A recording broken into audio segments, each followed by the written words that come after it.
নমস্কার বন্ধুরা, সঙ্গীতার কিচেনে আপনার স্বাগত। আজ আমার মেয়ের জন্মদিন, ওর জন্য আমি বানিয়েছিলাম পায়েস। চলুন ঝটপট এই পায়েসটা আমি কিভাবে বানিয়েছি আপনাদের সাথে শেয়ার করি। লাইক এবং সাবস্ক্রাইব করে আমার চ্যানেলটির পাশে থাকবেন। সবার প্রথমে আমি এখানে 1 কাপ গোবিন্দভোগ চাল নিয়ে নিয়েছি।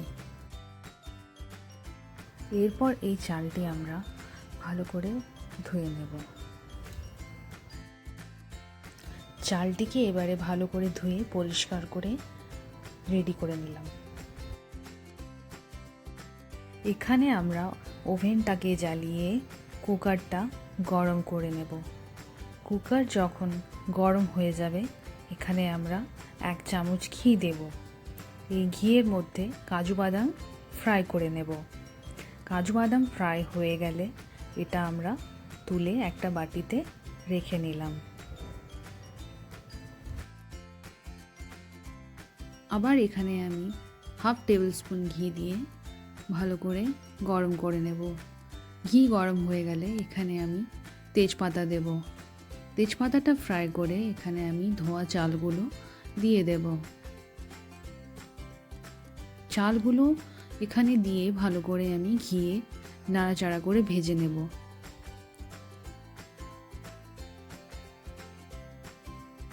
চালটা ঘিয়ে ভালো করে ভেজে নিলে ঘিয়ের খুব ভালো স্মেল পায়েসে থেকে যায়। এরপর আমি পায়েসে টোটাল 2.5 কাপ জল দেব।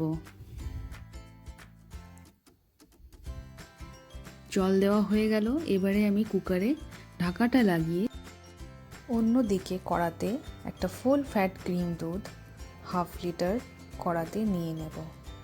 এই 1/2 লিটার দুধটা আমরা ফুটিয়ে নেব মিডিয়াম টু হাই ফ্লেমে। এই দুধটা ততক্ষণ ফোটাতে হবে যতক্ষণ না এটা একটু ঘন হয়ে আসে। অন্যদিকে আমরা একটা পাত্রে 2 প্যাকেট গুঁড়ো দুধ গুলে নেব।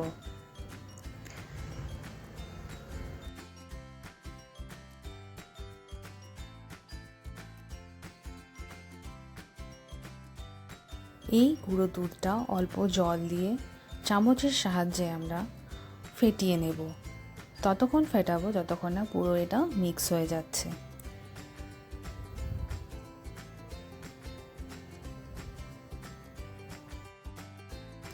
অন্যদিকে আমার গোবিন্দভোগ চাল সেদ্ধ হয়ে গেছে। এই গোবিন্দভোগ চালটাতে আমি 3টে সিটি দিয়েছিলাম।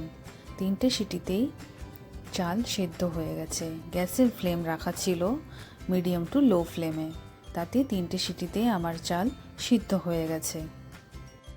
কড়ার দুধ আমার এখানে ঘন হয়ে এসেছে। এখানে আমি সেই সেদ্ধ চালটা মিক্স করে নেব।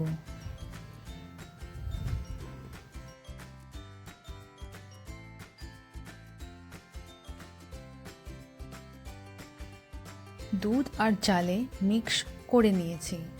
ভালো করে এটা ফুটিয়ে নেব। ততক্ষণ ফুটবে যতক্ষণ না একটু ঘন হয়ে আসবে। এবারে এখানে আমি ভেজে রাখা কাজু বাদাম আর এলাচ মিক্স করে নেব।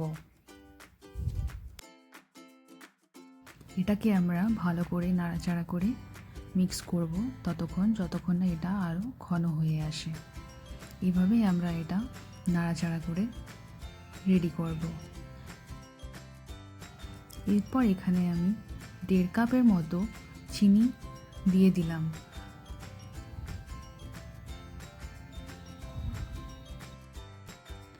এবারে আমরা ভালো করে চিনিটা মিক্স করে নেব।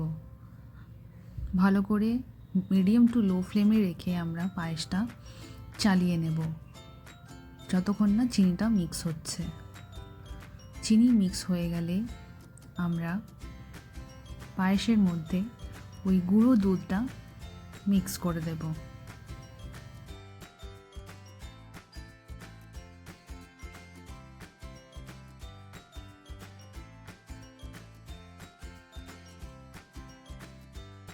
এখানে চিনি মিক্স হয়ে গেছে।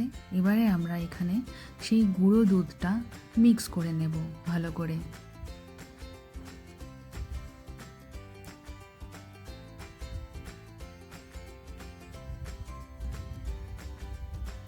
মিডিয়াম টু লো ফ্লেমে আঁচটা রেখে আমরা পায়েসটা চালিয়ে নেব।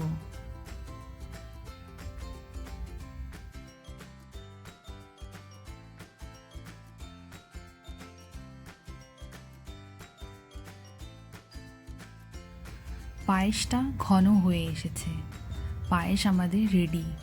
এইবারে শেষে আমরা 1/2 টেবিল স্পুন ঘি দিয়ে পায়েসের ফ্লেভারটা আরও ভালো করে নেব।